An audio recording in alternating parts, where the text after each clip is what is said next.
Welcome back to the workbench where uncut and unedited you can watch me, just a guy, try to make things. And what I'm trying to make right now is a Wacky Races diorama.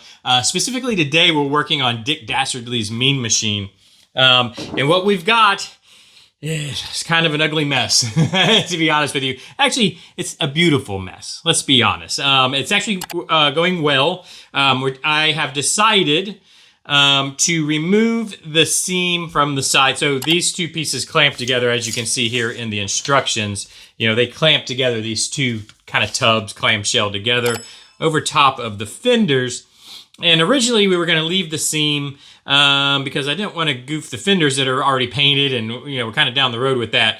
But I changed my mind because I just can't live with the seam.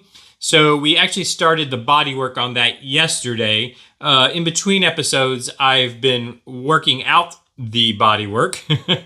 So I put in filler. You can see that I've been sanding it smooth. We're getting pretty good. In fact, what I'm going to do is go ahead and pull this tape off, which I have not done yet. I'm hoping we did not, when I say we, I did not damage any of the black paint here on the fenders, because that's actually good to go. Looks all right. That one does, at least the front fender does.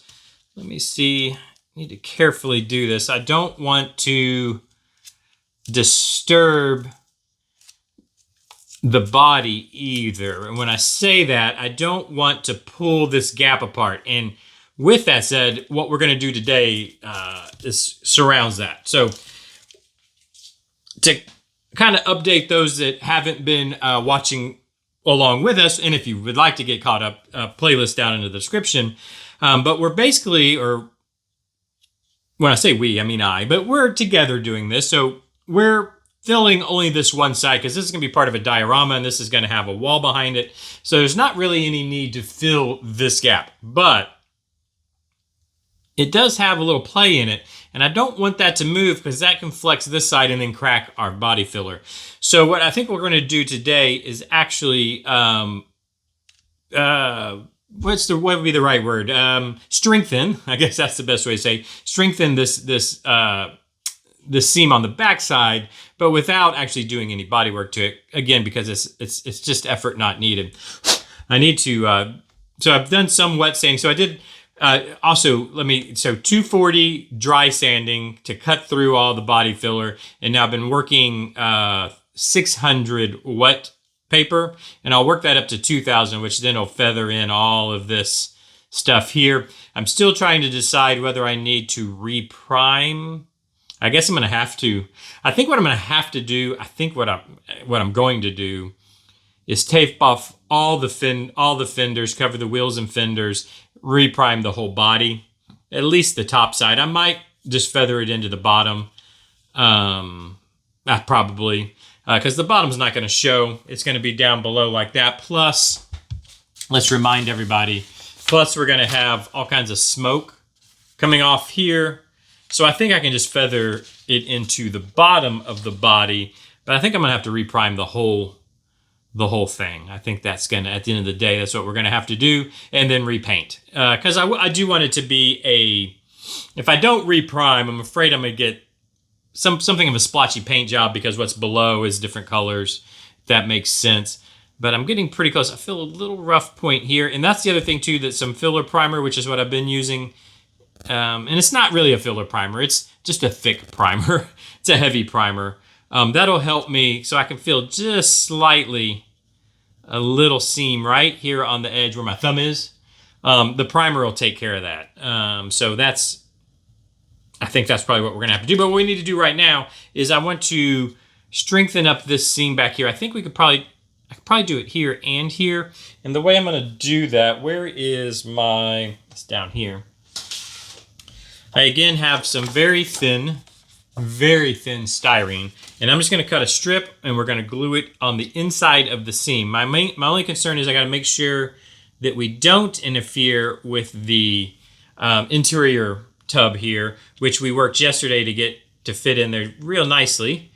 So I don't want to disturb that, but I think that will be thin enough and low enough if I just run basically just cut out a rectangle, run it along that seam to just hold the two together think we're going to be okay. I don't think it'll interfere.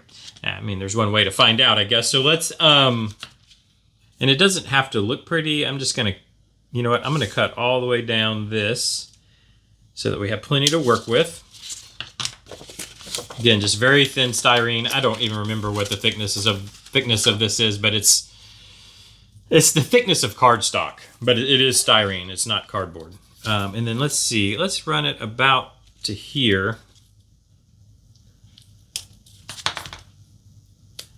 I think what I'll do, let me take my rag and just kind of wipe the inside here because there's a little bit of dust from the sanding I've been doing. And then I'm going to use Artemia cement. I'm trying to think. I'll probably just go like, I'm going to apply it here to the full surface of this so that we catch. The whole idea is to make sure we get both sides of the, if we want to call it the clamshell, to glue up. So I'm going to run that across the seam like so, and then this thin styrene will take the contour of the shape there. Let me make sure we're down. I don't want to get in the way of where the tub's going to be, so let me get down here and give it a good squeeze in there. And we'll let that glue up, and then before it completely cures, so I want to get it to where it's nice and stuck in place, which is what we got, but then I want to refit before it actually cures. Yeah, and we're good. It's completely missing. Okay, perfect.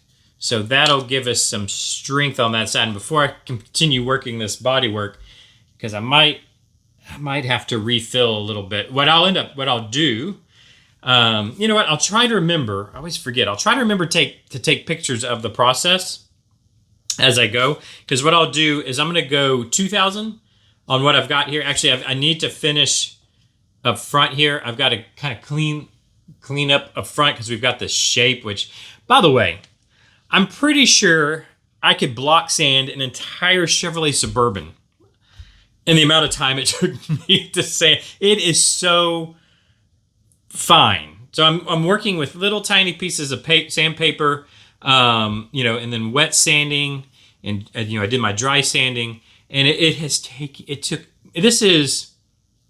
I mean, I'm exaggerating about the Suburban. This is a good hour's worth of work, not including the actual the applying the filler took 20 minutes or whatever, 15 minutes, and then there's probably a good hour of sanding here. And I think the only spot I'm just using the old finger method. Everything is very smooth. It's actually coming out very nice, except for just right back here. I can feel. So I'll work that a little bit, and if it doesn't come out smooth, I'll just reapply a little bit of filler if I need to. But within what I'll do, again, I'll take pictures of it, is I'll shoot this with primer. And then when you put the primer on there, it reveals all. You know, you get that one solid color and you go, oh my gosh, I need to go back. And you can fill, that's what's great about good quality, using good quality primers and using good quality body fillers. You can fill over top of the primer. In fact, a lot of people recommend that too. You prime first, then fill over top. I think in the world of body work, it goes both ways. Some people, oh no, you got to fill underneath, and then I do both.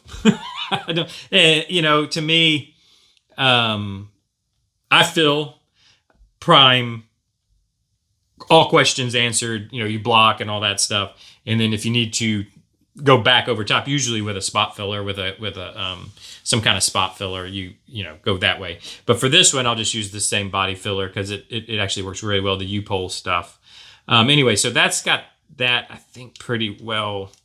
I think that'll hold. My fear is this side moving. I mean, it's glued in place, but there's still a seam all the way along here. You know what I mean? And if this side can move, now this side is completely ICA glued, this whole thing. If you saw yesterday, it's it ain't going anywhere. But this side could move and then force this side to crack just from a little bit of flex. I want to do the same thing back here. So let me cut a little bit of a shorter. This is an odd shaped. So this seam, you can see back here what we're working with. It actually curves. It curves up. So this one's nice and straight all the way along, and then it curves up here. which is what I've been working with on this side. Let me cut just a piece about like that. I think will do it. I just want enough to just hold that in place so I can sleep better at night, knowing that when I'm handling this, when I'm painting it, when I'm sanding on it, when I'm doing all the stuff we're having to do to it, I can rest a little easier that we're not going to have cracked bodywork. Now, there is minimal amount of filler on this body. Oops, I dropped it. Wonderful. I mean, just minimal amounts. So it's not like doing a big fill job on a full-size car that... Now, this is overhanging, but I don't think that's going to be a problem. I'm going to hold that like this. I don't think there's anything that's going to interfere there. So there's minimal filler. So what there is to crack is not much, but it can happen. And I'd rather it not happen because then I have to go back and do it again.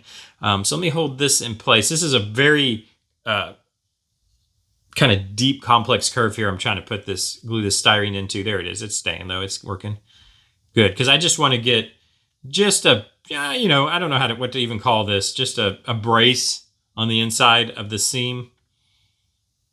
I think that's going to be good. Okay, so that's what we've got today. And again, it took so much time. I'm in there with it's scale sanding, I guess. Like I'm literally using little bitty pieces of paper to get in there to try to sand it, and then I was wet sanding it. And I'm just happy that our black looks to still be in good shape. I don't think so far we have any issues there. I will, of course, retape when I go to paint. I didn't want to use the same tape because I was wet sanding, which the tape gets wet, can get gummy. So once I'm done wet sanding, I try to get that tape off quick before you start leaving that. The moisture can cause issues with the tape. You leave residue behind. I don't want that to happen. So I got the tape off, and then you just have to retape. I mean, that's the nature of the beast, I guess, as they say. I'm going to let this fully cure before I go any further. I'm going to get pictures of the whole process. I am going to, I think, even shoot a short of what we've got. I'll probably kind of title it Where We're At with the Mean Machine, something to that effect, so you can see in the morning. See that in the morning, because it's been a while since I've got a short out. I didn't want to put a short out of, it's very minimal, a lot of work, short step forward. So I didn't want to put a short out, and it's nothing really different from the last one, if that makes sense. But I think I will this go round just because it's been a while and I need to do that, and I need to appease the YouTube gods by doing my shorts. So I'll try to do that, or I will do that for tomorrow morning. And I'm going to try to take pictures along the way so that tomorrow we'll hopefully have a primed car. And now that might not mean that it's finished and ready to be painted, because we might have to go back, but we'll look at it together. I want to come back together each time so you can see the full process. See what goes on with how I'm doing this. I don't know.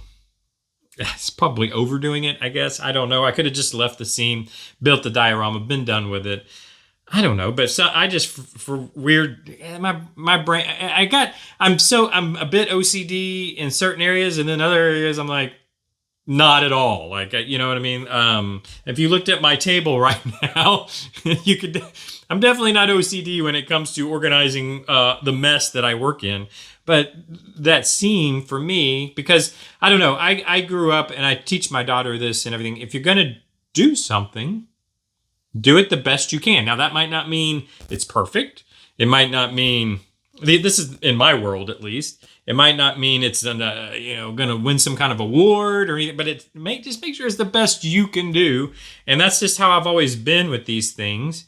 So leaving that seam in it, I knew if I just wanted to put the time in, I could get rid of it, which you can see here, we're about there.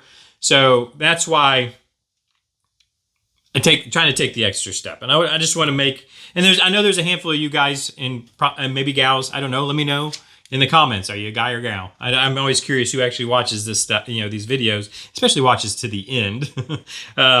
Let me know in the comments. But you guys and gals out there, join me every day to see how this is doing. And I don't want to shortchange you guys. I want to do the best I can do just a dude. I'm by no means a professional model builder. I'm just a guy who's trying to do the best he can. So that's why we take this extra step. And thank you for sticking with me through this process. I could have had this probably finished up 5 episodes ago if I just kind of slopped my way through it. But I want to do my best for you guys, and thank you for sticking with me through this process. I really do appreciate it. Hey, let me know down in the comments what you think. Is this worth it? Is it worth taking this extra step, or should I have just gone ahead and moved forward, got on to the next project? Because trust me, I'm ready to get on to the next project. I enjoy going to that next project, but I want to see this one through to the end to the best of my ability. So let me know in the comments, is that what you want to see also? Hit that like button. It does help with the YouTube algorithms. Hit the subscribe button if you appreciate this and you want to follow along and you enjoy my ramblings. I don't know, whatever. Just let me know down in the comments. Do those things you do on YouTube here, and I'll see you guys tomorrow, hopefully with a primed body. Bye-bye.